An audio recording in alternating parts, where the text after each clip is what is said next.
You're listening to the Cyberwire Network, powered by N2K.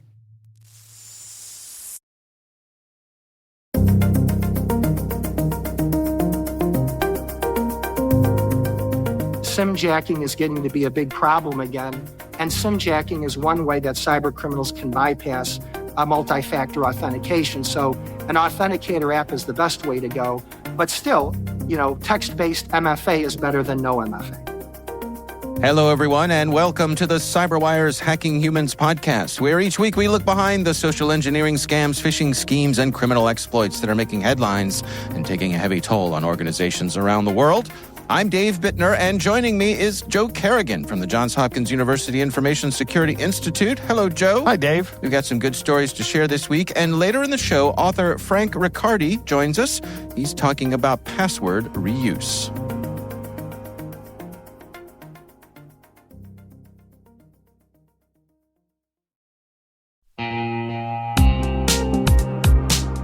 But first, a word from our sponsor, KnowBe4. Where would InfoSec professionals be without users making security mistakes? Working less than 60 hours per week, perhaps. Actually having a weekend every so often.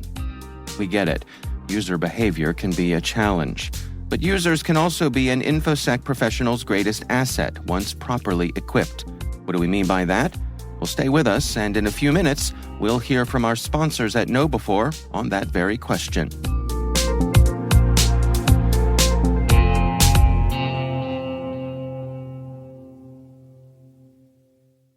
All right, Joe, before we jump into our stories here, we have a couple of items of follow-up. You want to kick things off for us here? Yeah, Steve writes in to say, talking about our last episode with the 23andMe breach, he says, I do want to push back to some degree on the statement that 23andMe has no responsibility for the recent hack. Now, if you recall, this is going to tie into our interview today, but 23andMe had a data breach, but the data breach was caused by users having their passwords reused on other sites. Right. And people some malicious actor performed a credential stuffing attack that wound up leaking DNA data of 23andMe users out. Right. 23andMe said this is not our responsibility because we didn't lose control of the passwords. The users just had bad password hygiene. Yeah. Steve takes issue with that stance. Yep. He says, I contend a company that has sensitive information, such as DNA, have a responsibility to check for common and hacked passwords on accounts these days. If they ran a small internet forum on some subject, then yes, there's no need to be that vigilant. But when you make sensitive information like this available, there's more responsibility to protect it. Mm-hmm. He said there are methods for checking passwords from breaches and common usage to prevent them for forced changes. He then goes on to cite his personal experience, saying the company platforms he worked on for the past 5 years, they've implemented functions on their business systems that do this. Amazon does this, Dave. Oh, yeah? Amazon will notify you if your password is in a breach. And they don't know your password. What they're doing is they're using some of their massive cloud infrastructure, and they're just hashing passwords. They're acting as if the breach has happened, and they're seeing if your password shows up on a list of known passwords. So they're comparing hashes? Well, basically? You can't really compare hashes. What they actually have to do is they have to take your salt, because Amazon stores it as a salted hash. Sounds delicious, but it's actually a good security practice. All right. So, my going into the weeds alarm is screaming at me. Amazon tests your passwords. Okay. They don't know your passwords. They just test the bad list and see if they can figure it out. If they get a match, they notify you, and they say, change your password, it's been breached. I don't think Steve's point is unreasonable. I don't think it is either. I think certainly for any new account, he's right. The resources are there. They're readily available. Right. That if you try to put something in that has shown up in a password breach, the probably the most famous database is Have I Been Pwned? Yeah, Troy Hunt's database. Troy actually offers... I don't know if he offers it to everybody, but he does have a list of SHA-256 hashes of all those passwords. Yeah. Now that you can just look up hashes against. Okay. So it's not hard to do. There's no great barrier to do that. No, there is no great technical barrier to do this. This is a simple technical solution that Steve is talking about. So I think he's right. Yeah. It's not hard. Timing-wise, it's interesting. Just today, over on the CyberWire podcast, I was talking about some of the pushback that 23andMe has gotten with their statement that they have no responsibility for the hack. People are accusing them of victim blaming. Similar to what Steve is saying. Yeah. But also stating, they should have required more robust passwords to start with. And perhaps require multi-factor authentication. There you go. Just by doing that, too. Just by saying, no, you're going to have multi-factor authentication. Yeah. You could have stopped this attack in its tracks. Yeah. I think the good news is I think we're headed that way. Either the requirement of that or things like, what are they? Pass keys. Pass keys. That's the word I'm looking for. I wanted to say key phrases. That's not right. Pass keys. Yeah. So many combinations. We're going to be saying words. That word later in the show, too. There you go. All right. Well, thank you, Steve, for writing in. We got another piece of email here from Michael, who said, Happy New Year, gents. Hope you had a safe and relaxing festive season. I did. I did as well. Yes. He says, not only is it the season for missed package delivery scams, but also for increased interstate travel and encounters with toll roads, which brings me to the point of my email. My wife and I traveled to visit family, and as we entered a toll road, she said she'll get a scam unpaid toll SMS pretty soon. Sure enough, a few minutes later, it came through. The fact she got the SMS so quickly got me curious. I'm trying to eliminate variables to narrow down what could be triggering them and wondering whether you have any thoughts. The vehicle is registered in her name and the e-tag, the toll pass, in my name, so in Michael's name. I suspect it's either triggered by the license plate being scanned as we pass through the toll or her mobile phone location being detected on that section of the road. I don't think it has anything to do with the e-tag, as I don't get an SMS. Given the short time frame, I expect live license plate data is a less likely source than mobile phone location. I'll take note of whether she gets an SMS when I pass through tolls with her, which should rule that out. I'll contact the toll operator if she still gets them. He says, my wife is pretty diligent about location data permissions. We'll try to eliminate different things to hopefully isolate what is sharing her live data with these scammers. All the best for 2024, Michael. I got this yesterday. That's a weird one. It is. And I have to say, I spent some time trying to puzzle through this. You went down the rabbit hole, did you? I did. Okay. And so the first thing I tried to determine was, how easy is it to buy people's personal information correlated to their license plates? Right. Because as you can buy information on people for just about anything. Sure. And it didn't seem to be that easy to do. Now, license plate scanning is a part of most professional level security systems these days. Like it's an option you can buy. Yeah, they have ALP, automatic license plate readers. Right. ALPRs. Right. And you'll see, I know in our community, several of the police cars have those built in. I always get a warm, fuzzy feeling when I'm driving by those guys. But I've also seen them for parking enforcement, like down at the University of Maryland, they have them that drive through the parking lots and read license plates. And there are private companies who do that to just gather the information of where people are, but also for private security and things like that. I tend not to think that that's what is at play here. I suspect that it is just some rogue app that she has on her phone that's doing some kind of geofencing. And when it gets pinged with her location as being within the confines of a toll road, it just triggers a text being sent to her. I think that's the more likely option. Yeah, that's what I think. But the other less likely option that is still possible is somebody has penetrated a state system. Yeah. And they have access to your information. Right. And they're laying low. They're just reading the events as they come across the wire. Mm-hmm. And because they have access to the system, they know your cell phone number or your wife's cell phone number. And did Michael say that his wife is the one that has the account? He has the e-tag account. He has the e-tag account. Yeah, she's the one getting the SMS She's the one messages. getting the SMS. Okay, so yeah, then it's probably not that because then he would get it anytime it happens. So I'll tell you how you suss this out, Michael. Okay, I have a theory too, but I want to hear yours. Go ahead. Well, my theory is that it's an app on the phone. So leave your wife at home with her phone. Okay. And go on the same toll road and see if she gets a scam text message. If she doesn't, you've isolated it to your wife. Right. Well, yes. I have another way to do it. Okay. Where his wife still gets to come along. Oh, okay. That would be, if they want to test this, go on the toll road where they know that she gets messaged, right? Before they go on the trip, either leave her phone at home, right, or turn it off so that it's not able to ping back her location of being within the confines of this being geofenced, right. Right.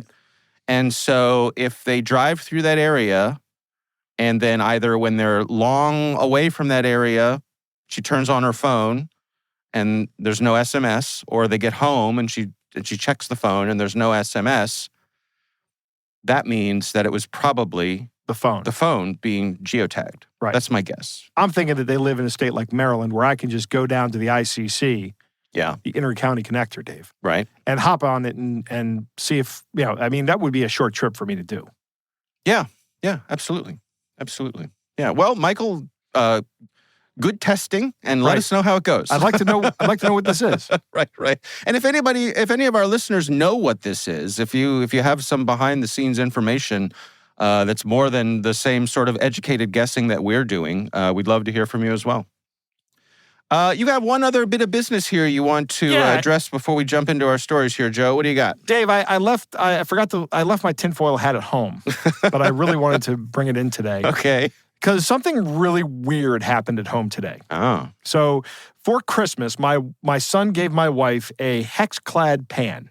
Yes. Are you familiar with Hexclad? I am. It's Gordon Ramsay pitches it. Yeah, it's a premium cooking system, a pan. So it's supposed to be quite nice. Yes. I cooked something with it today. Rather. I made my wife a fried egg sandwich. I don't know if you've ever had those. Sure. Pretty good. It's okay. Okay. I'm not in love with it yet. I don't know. But my big thing about cooking systems is, or pots and pans, is what you pay for them versus how long they last. Okay. Right? Like, do you remember Tefal? Tefal was all the rage back in the early 90s, late 90s. We bought some, or we actually got some of that as a gift, and 3 years later, it was unusable. And I'm pontificating about this to my wife. I said, we really don't know, because we only have one of these pans. These pans are not cheap. Yeah. Right. They're pretty expensive. I said, I won't know how good of a value this is until I've used this thing for a year or two later. Yeah, that's fair. Right. Now I'm saying this to my wife out loud. So do you know where I'm going with this? Yes, of course I do. Because I go upstairs and I get a phone call from my wife, and my wife goes, I just got a Facebook ad for Hexclad after a year. Now, it's really weird that we're talking about two specific things here. We're talking about a product. Okay, well, maybe we do all this stuff about, maybe we do this research about, maybe my son did the research about Hexclad on the same network. They know in the house that we have a Hexclad, one Hexclad pot. But how do they know that we were just talking about the time that this stuff is good? So you understand here, the ad had something to do with being time-based? Is your Hexclad still good after a year, or after a year of using Hexclad? Huh. And what were they trying to sell you? It was like one of those viral marketing people, but it was from the Hexclad people. It was a Facebook ad with a video from Hexclad, and they're saying it still works great after a year. Wow. That's oddly specific, Dave. I mean, like, really oddly specific. Right. Like, enough for my wife to call me and go, you're not going to believe this. Right. But here's the ad. She sent me the ad, and I'm like, that's weird. Now, now you've reinforced it by viewing it. Right. Yeah, of course. Right. I mean, now it's not you can't do any more valid experiments on it. If the ad said, is your Hexclad still good after a year, Joe and Lisa? Then I would be convinced that something was going on. But and there's a part of me that goes that says, I know this isn't the case. Because I get on there and I start Googling, I start looking around, and everybody's like, no, it's not. They're not listening to you. It's much scarier than that, because they're able to predict your stuff. But Dave, I can't imagine an ad campaign. I know. I mean, it's... I've experienced the same thing, Joe. I talked about this on Grumpy Old Geeks a few weeks ago. Did you? Yeah, I had basically the same thing happened. It was I was driving to work every day. I saw one of these self-contained like video surveillance units that it's like a trailer that they sit in the median of the road, has a bunch of solar panels and like a mast that goes up with a bunch of cameras at the top. And they use them. Yeah, they use them for traffic surveys. They use them for security in parking lots. Yep. All sorts of different uses. And I was driving by it every day for about a week and thinking to myself, that's interesting. I wonder what they're using that for. Is it for a traffic survey? Is it for security? I don't know. But every day I'd drive by and I'd see this thing and it would be there and I'd wonder about it because it was out of the ordinary. And then I logged on to Facebook and there was an ad for one of them. And I went, what? Because, I had not discussed... But you hadn't said anything No, about I hadn't said anything. So now I'm convinced Facebook's reading my mind. Right. That's far less likely. Yeah, so... than them listening in on you. But what is most likely, as I thought about it, was this company who sells these things put in an ad with Facebook and said, we want to put our product in front of security professionals. Right. And that's me, yes. right? I'm certainly tagged as that. Yeah. I'm not like a mall cop or anything, but you could legitimately tag me as a profile as being someone who works in the security arena. So it's probably no more complicated than that, combined with the what's the syndrome where you think, you see things, but you get reminded of things. What is it? Pareidolia? No. That's when you see faces. Right. Something bar. I forget. Anyway, we talked about it on Grumpy Old Geek. So go look up the. I'm sure our listeners are yelling at their devices now, saying it's no, and it's that. Yes, you are correct. It is that. That is the thing that it is. It's it's the thing where, if you buy a car, all of a sudden you see lots of cars that are the same model that you bought. Yeah, it's very similar to figure ground perception. Yeah. Right. When you hear your name in a crowd, you always hear it. Right. So, it's... Now, the other part of this is that in the past month, there was the story about the advertising agency that was advertising being able to sell their customers the ability to listen to conversations, to covertly listen to conversations. I missed this story. Yeah, you're probably better for it. Yes. Actually, now I'm going to go look that up. Yeah. And discuss it with my wife when I get home. Yeah. And go, this is why. And I think like the folks at 404 Media, Joseph Cox, the usual suspects who dig into these sorts of things tried to follow up on it and pretty much decided that it was a bit of overreach, that they were bragging about things that they really couldn't do. I see. So take that for what it's worth. But I'm still not convinced that there are any devices that are actually listening to our conversations for advertising purposes, mainly because they don't need to. And it's far easier for them to do other things. And our brains are such pattern-matching machines that they ignore the unusual and they latch on to the... Or they ignore the usual and latch on to the unusual. But this was particularly anomalous, believe me, I know how that feels. Talking about a specific brand of pot, concerned about the longevity of the pot. Yeah. And then within 10 minutes, an ad like that shows up on my wife's phone after I've been loudly pontificating about it. Yeah. I'm with you, man. I don't have an explanation. You know how I loudly pontificate about things. Well, it could have been your neighbor's phone that was being listened to, Joe. Oh, wow, Joe's really talking about this. Better send this ad to Lisa. Yeah, exactly. All right. Well, let's move on to some stories here. Indeed. You have our first one. Why don't you kick things off for us? Yeah, my story comes from Sarah Al-Arshani at USA Today. And we're talking about virtual kidnapping. Yes. Now, Dave, kidnapping has a lot of overhead with it, right? First, you have to go out and find somebody. Right. Then you have to get a bag to stuff them into, a white van that says free candy on the side. Sure, free hugs. Yeah. Right? But what if we could get rid of all of that stuff as bad guys and just have a virtual kidnapping where we convince somebody to behave as if they've been kidnapped, and then tell his family that we have him and we need ransom money. Yes. Well, that is what has happened. The latest victim is in the news right now. His name is Kai. I'm probably going to butcher this last name because it's a Chinese last name. Kai Zhang. Yeah, Zhang, I think. Kai Zhang. Yeah. He's a 17-year-old exchange student. I'm going to start this off. Kai is fine. Everybody's fine. Yeah. Nobody's gotten hurt. Yeah. Which is great. But here's how it works. Kai is in the United States. He is away from his family. Yep. And someone gets in touch with Kai, and these bad guys scare him to the point where they say, but the way they scare him is they say, somebody's going to harm your family if you don't do what I say. Right. Right. Don't try to contact him. Right. First thing they do is isolate him. And they instruct him then to go and hide somewhere and isolate himself. Don't talk to your family back home or they will get harmed. And also, while you're there, take some pictures of yourself and send them to us. Mm-hmm. Right? Now that, in this case, Kai has been sequestered away from his family, is hiding out somewhere in the wilderness, they contact Kai's family and say, we have your son here in the United States. Right. And here's a picture of him to prove it. Right? So and they sent him the picture of Kai. Out in the middle of nowhere. Right. Which is where he is. Right. The family tries to contact Kai. First thing they try to do. But because Kai has been told, don't answer the phone, he doesn't answer the phone. Mm-hmm. So as far as the family is concerned, he's not responding.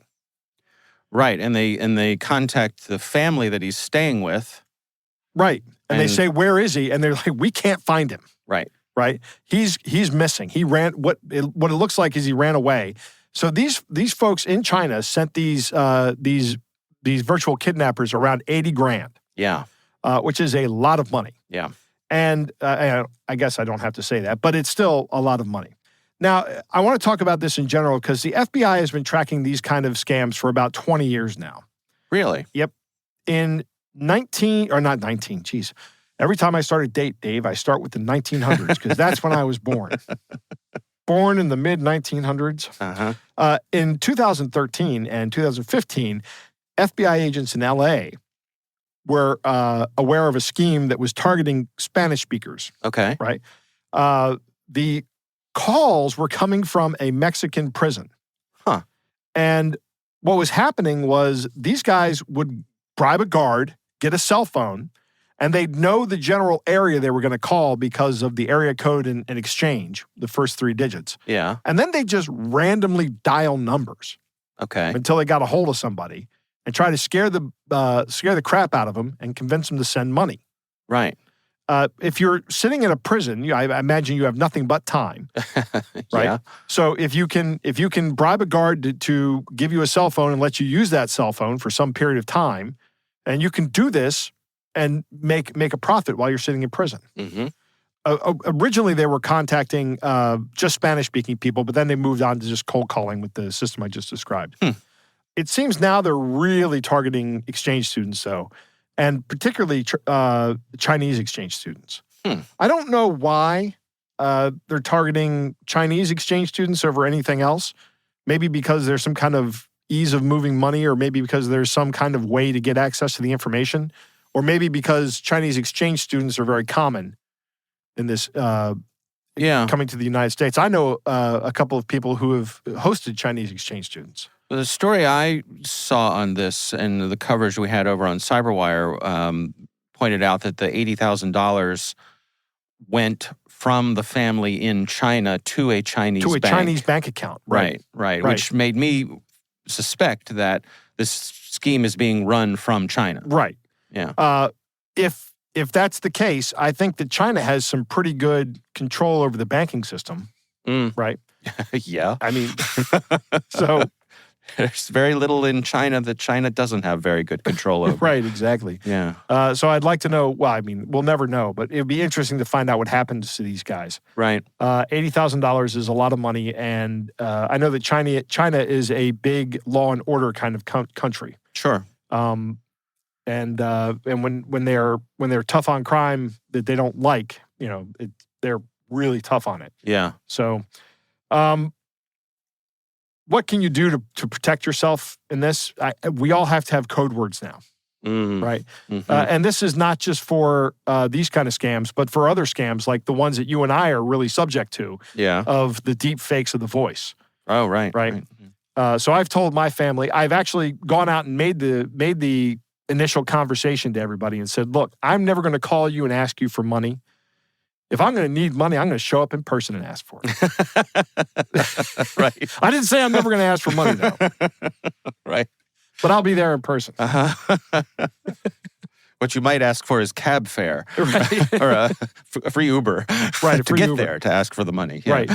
I need money. I need an Uber to get down there. Right. Right. So.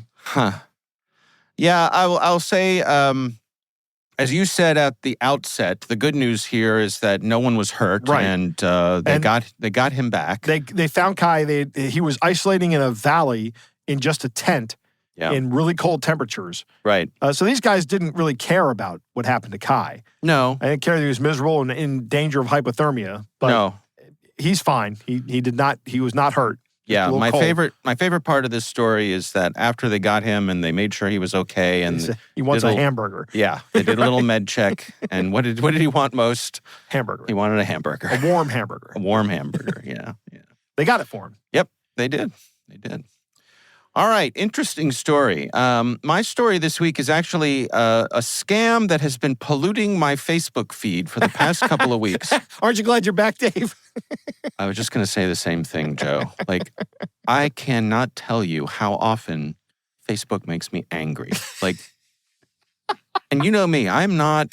You're a very calm, even-keeled person. I'm not a person who leans toward anger. You are not. I would describe you as a kind and gentle person. Right. I don't think I've ever seen you angry. I've seen you irritated once or twice. Yeah, but not angry. Yeah. So when something like this comes by once or twice, and I report it, and I block it, right. And then it keeps showing up over and over and over again. This works on Dave. It makes me angry. Right. So here's the scam. You are scrolling through Facebook, minding your own business, right. And you notice that you have been tagged in someone else's post. And so you look at the post, and one of your friends has posted a link with an image. It looks like a video clip, like something straight from YouTube. There's a logo in the corner that says BBC News. Yep. It's a picture of several law enforcement officers standing in front of what looks like a very serious car accident. Yep. And it says, fatal road accident in the highway takes several lives. And the friend of yours who posted this, they've posted, "I can't believe he is gone. I'm going to miss him so much," along with a string of crying emojis. Right. Now, let me ask you, this shows up on your feed?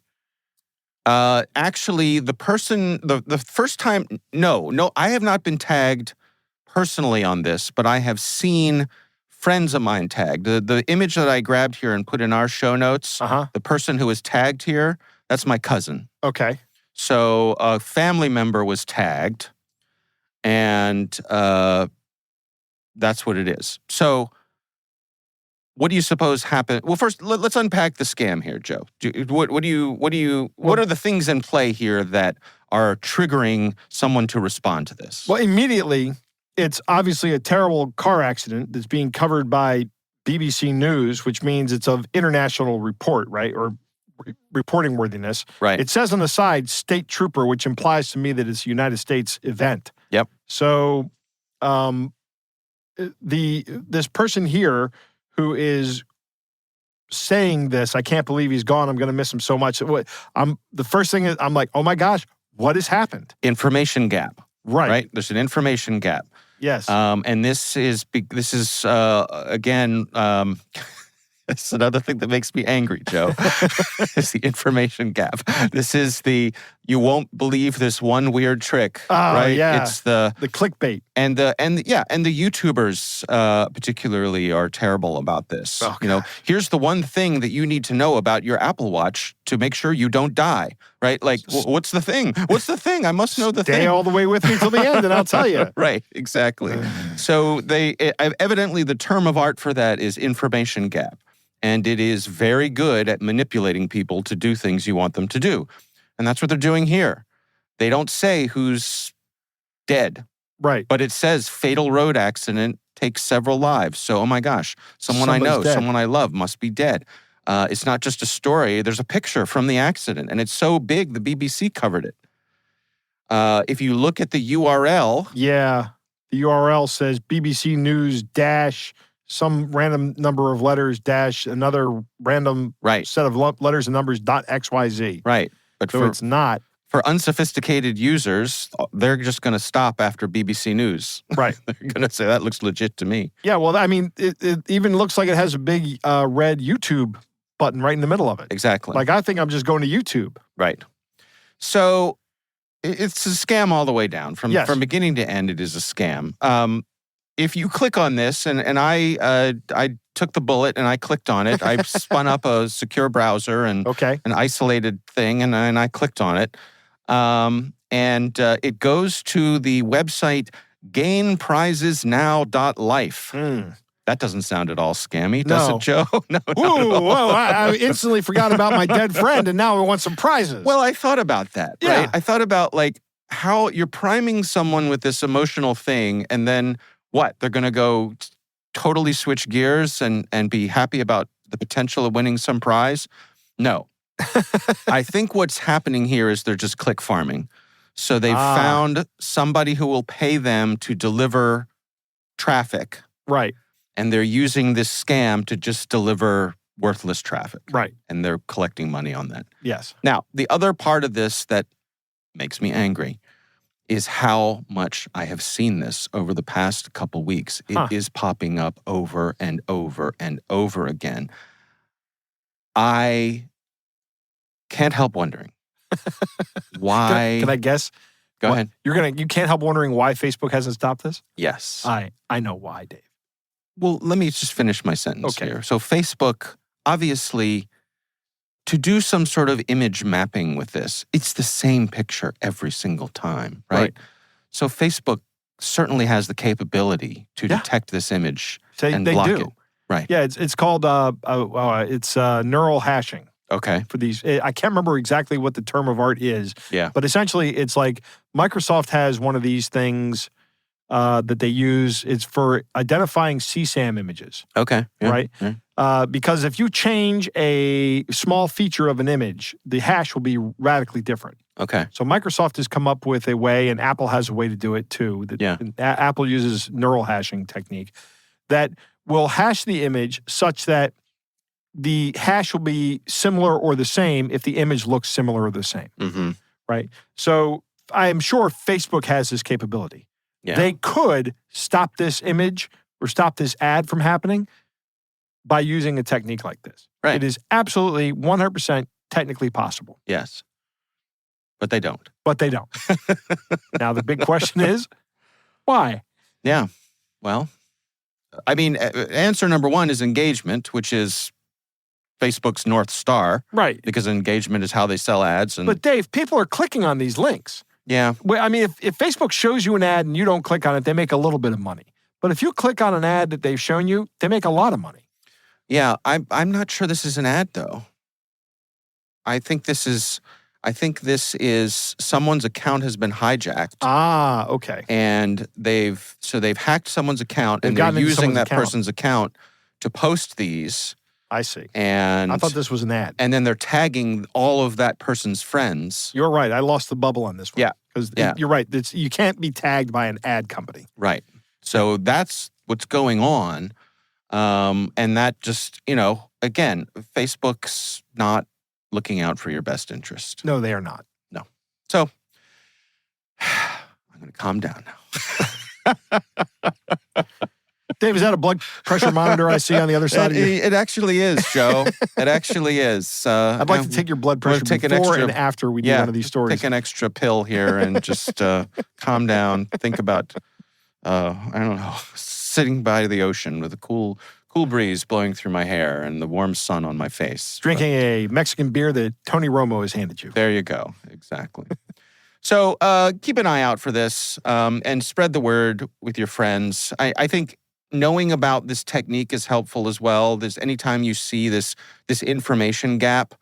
I remember actually the first time I ever fell for a scam like this was probably a decade ago. It was before you and I were doing the show, and we've been doing the show a while. Yep. And it was someone sent me a text message that said something like, "I can't believe this is you in this video." Right. And that was all it took. Yep. Is this you in this video? Right. Yeah. Yeah. So, lesson learned the hard way. Right. I'm with you on this. It's very maddening. Yeah. The picture, you're right. Facebook could stop this. Yeah. But they don't. Yeah. The person who has lost control of their account here will probably never get it back. Nope. Facebook probably will not help them with that. That person is left screaming into the void. Right. Probably have to start a new Facebook account. Use multi-factor authentication on your Facebook account. If you are so inclined, and I've done this, make it so that nobody can tag you in a Facebook post without your permission. Yeah. You have to be approved for all the tagging. Yeah. Like, Dave, you can't go in there and put a picture of me up and tag me in it without me approving it. That's right. That's right. All right. Well, those are our stories for this week. We are running a little bit long today, so I'm going to say that the catch of the day is still on holiday. We're going to skip over the catch of the day this week. We'll have one for you next time. Coming up next, our author, Frank Riccardi, will join us talking about password reuse. We will have that right after this message from our sponsor.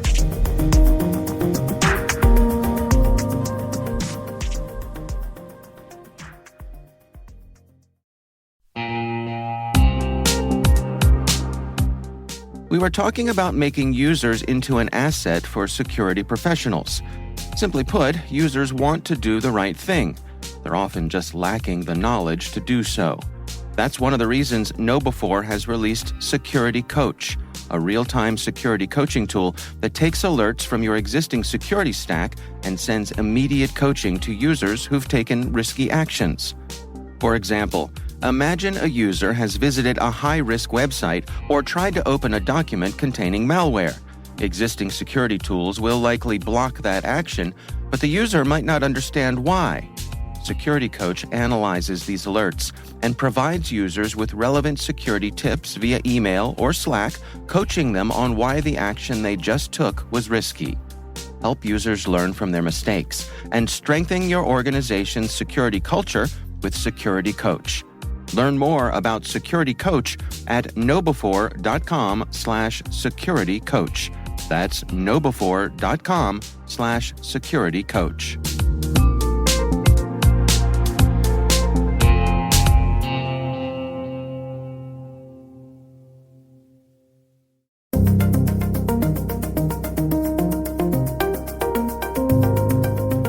Joe, I recently had the pleasure of speaking with Frank Riccardi. He is the author of the book, Mobilizing the C-Suite, Waging War Against Cyber Attacks. Our conversation really centers on this notion of password reuse. Here's my conversation with Frank Riccardi. I think one of the most famous examples of password reuse and credential stuffing, it's the infamous Colonial Pipeline cyber attack.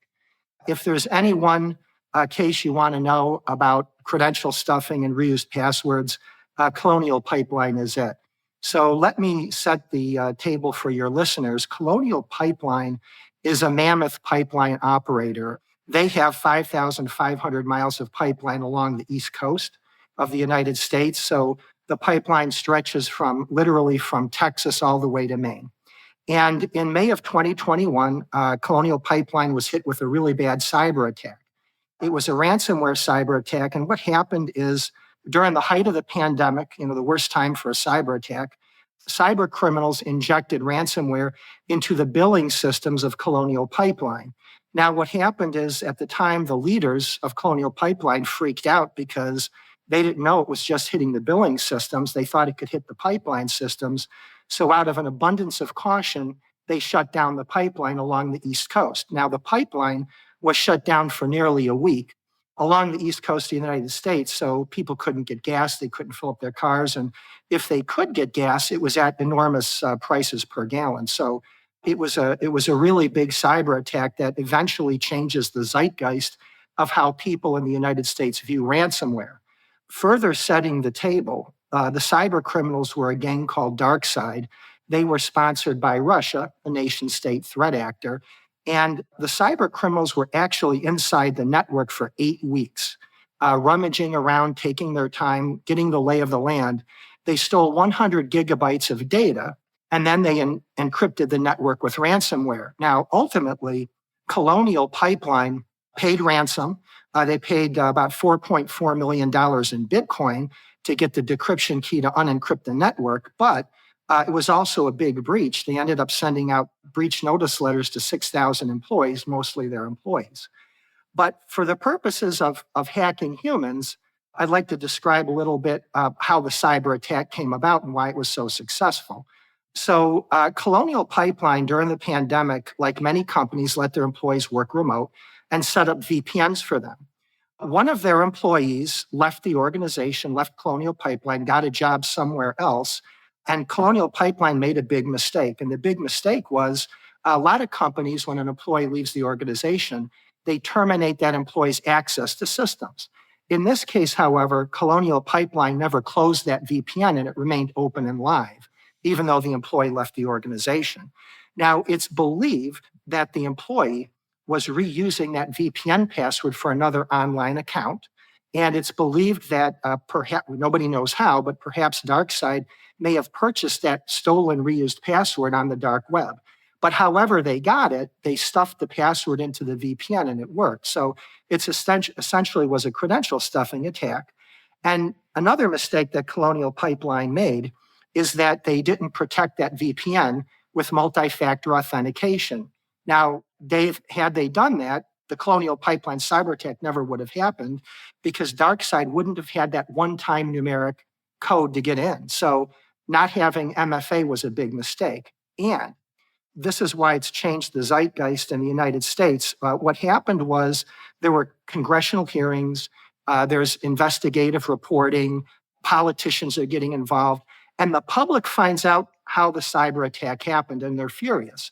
And so what's happened now since Colonial Pipeline, even though people and politicians and regulators are angry and mad at cyber criminals, if the cyber attack was successful because a company failed to take basic cyber hygiene into account or failed to implement a basic cybersecurity control, like maybe they did not enable MFA, they did not close old defunct VPNs, or maybe they didn't install patches, whatever it is, if it's basic cyber hygiene flaw, the public is now just as angry at the C-suite leaders and the company as they are at the cyber criminals.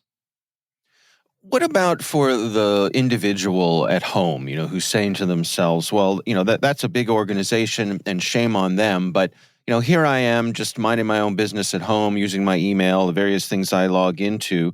Surely nobody's interested in me. Well, they are interested in you. In fact, 23andMe recently came out notifying people of a breach, and they're saying that the breach wasn't affecting their system. It wasn't a network hack. They're saying that their users, their customers, they believe were reusing their passwords for other online accounts.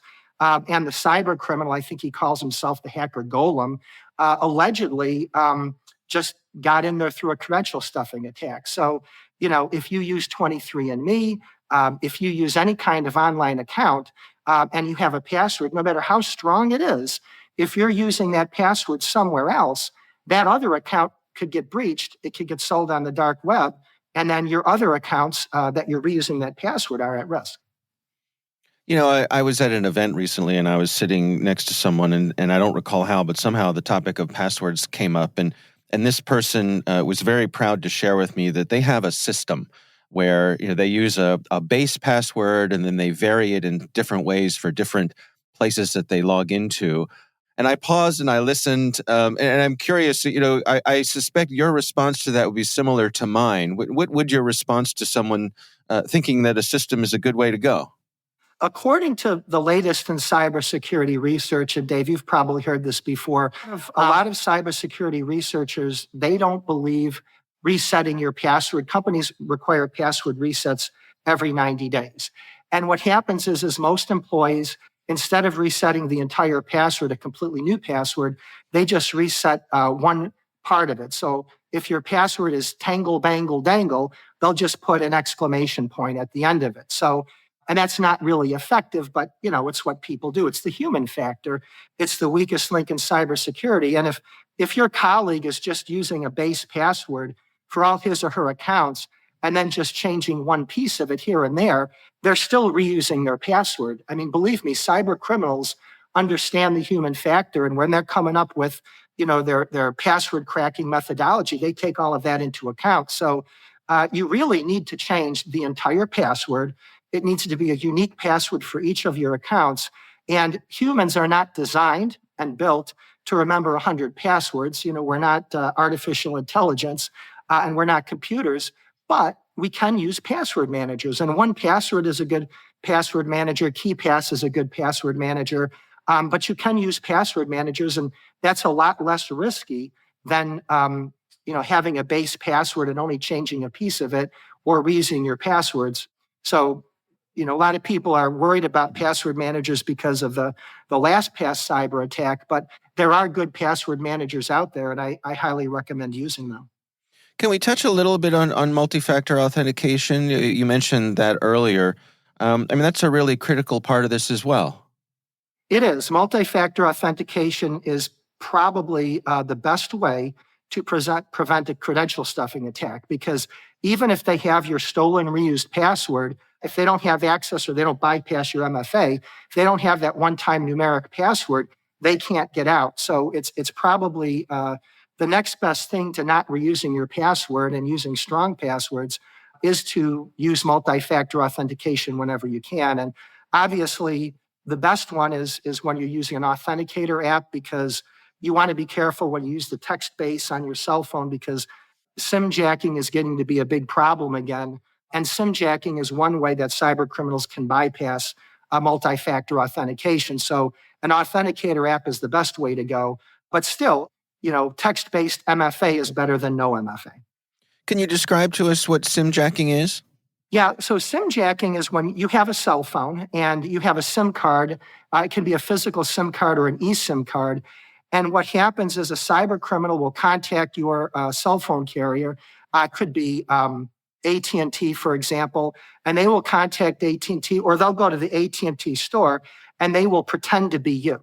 And they can find out information from you, maybe by social media or whatever, but they'll impersonate you and they'll have a sob story and they'll say, I lost my phone or I need an upgrade. And they'll trick AT&T employees to transfer the SIM card to their device. Now, once that happens, all calls and texts go to them and they don't go to you. Now, the beauty of installing an authenticator app on your cell phone, that resides on your cell phone, so that doesn't get taken in a SIM jacking attack. But all your calls and all your texts would. So text-based MFA would be bypassed.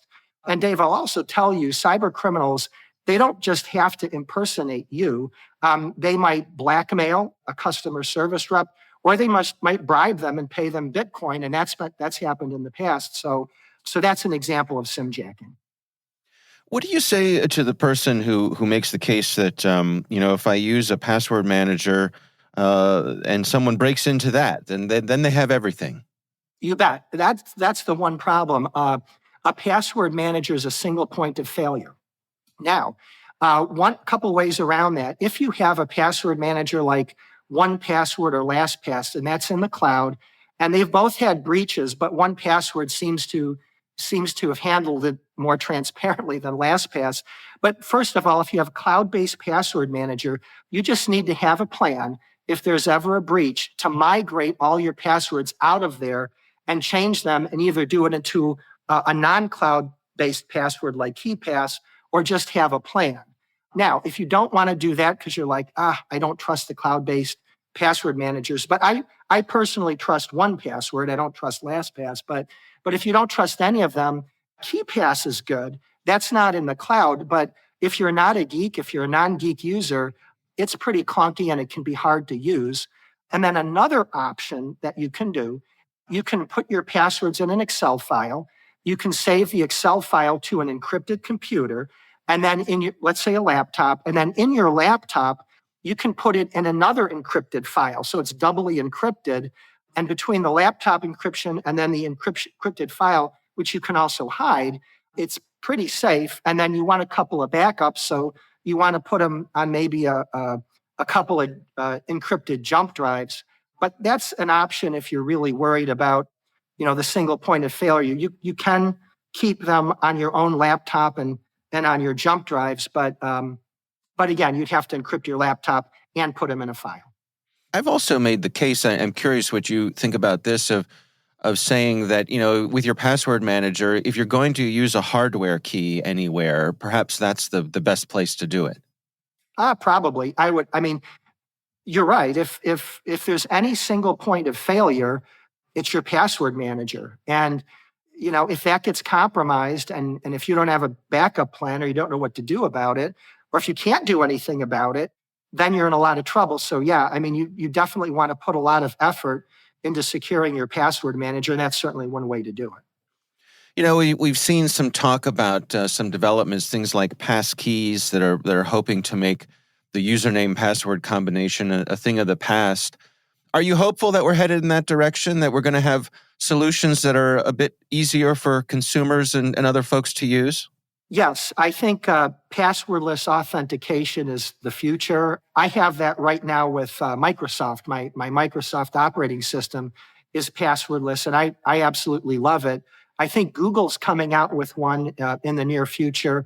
To be quite honest, Dave, we need to take, and this is probably controversial, we need to take cybersecurity out of the hands of the user as best we can, because the human factor is the weakest link. And as long as users have passwords, they're going to be reusing them. They're going to get stolen. They'll get phished and tricked in a social engineering attack. And yes, I realize the argument is, but if we have passwordless authentication and Microsoft gets hacked, we're really in trouble. And so there's a single point of failure. But I still think with users, you have millions of points of failure. And so I just have a lot of faith in Apple and Google and Microsoft, even though they've got hacked and they've had their issues. I just have a lot of faith that they're doing the right thing. They're trying to come up with good security. And Microsoft, I'm very happy with the passwordless authentication that I have. So I think that's definitely the future.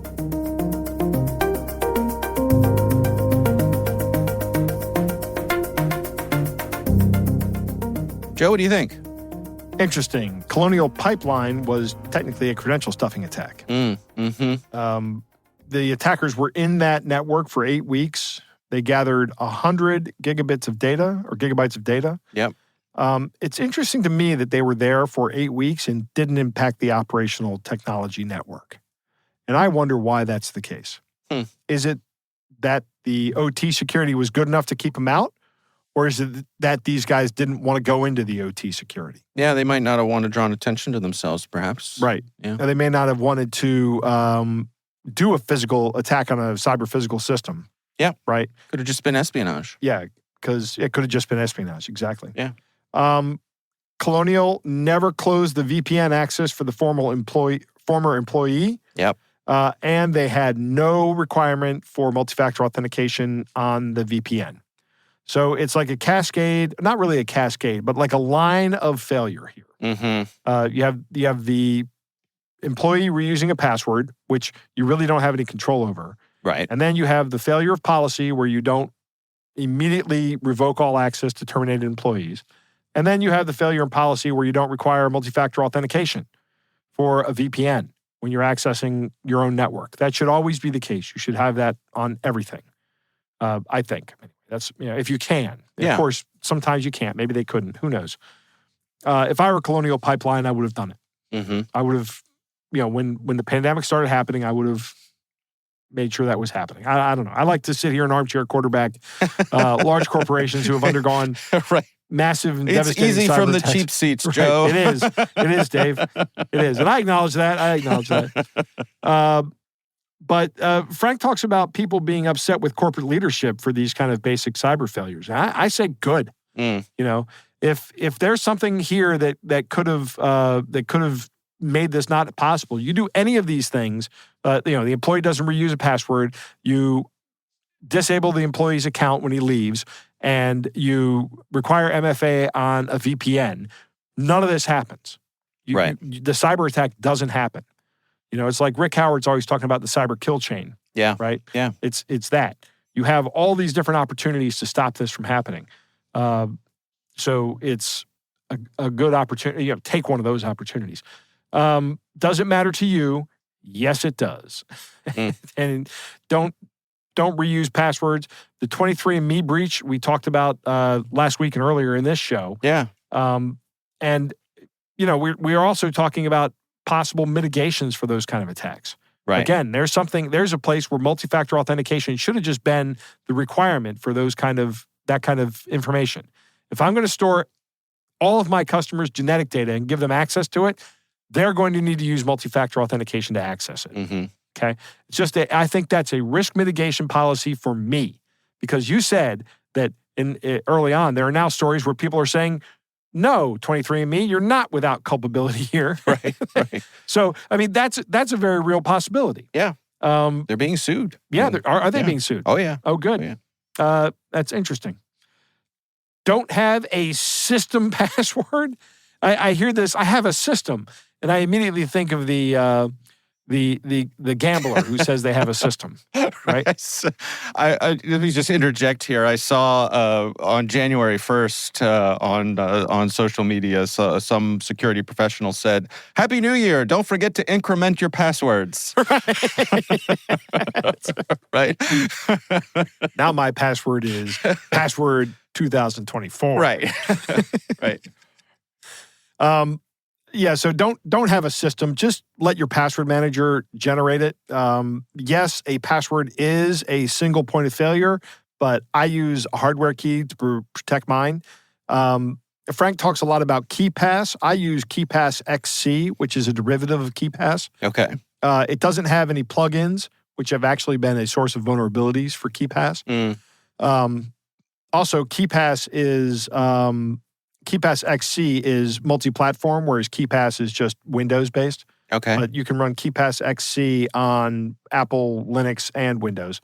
So is this an open source project that somebody forked? Is that basically what it forked is? Yeah, these are both open source projects, I think. Okay. I know they're free. Got it. KeePass is spelled K-E-E pass, and then put X-ray Charlie XC after the end of that. Yeah. And you get the version that I use. Okay. Enable multi-factor authentication, not just on your password safe, but on anything you can. Yeah. That will really protect you against these credential stuffing attacks.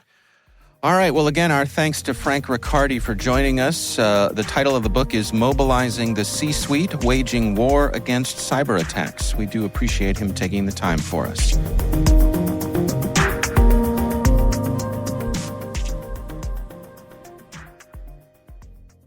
We want to thank all of you for listening, and of course, we want to thank our sponsors at KnowBe4. They are experts in helping users do the right thing through new school security awareness training.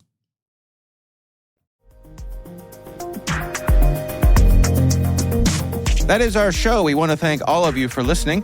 Our thanks to the Johns Hopkins University Information Security Institute for their participation. You can learn more at isi.jhu.edu. N2K Strategic Workforce Intelligence optimizes the value of your biggest investment, your people. We make you smarter about your team while making your team smarter. Learn more at n2k.com. Our executive producer is Jennifer Iben. This show is edited by Trey Hester. Our executive editor is Peter Kilpie. I'm Dave Bittner. And I'm Joe Kerrigan. Thanks for listening.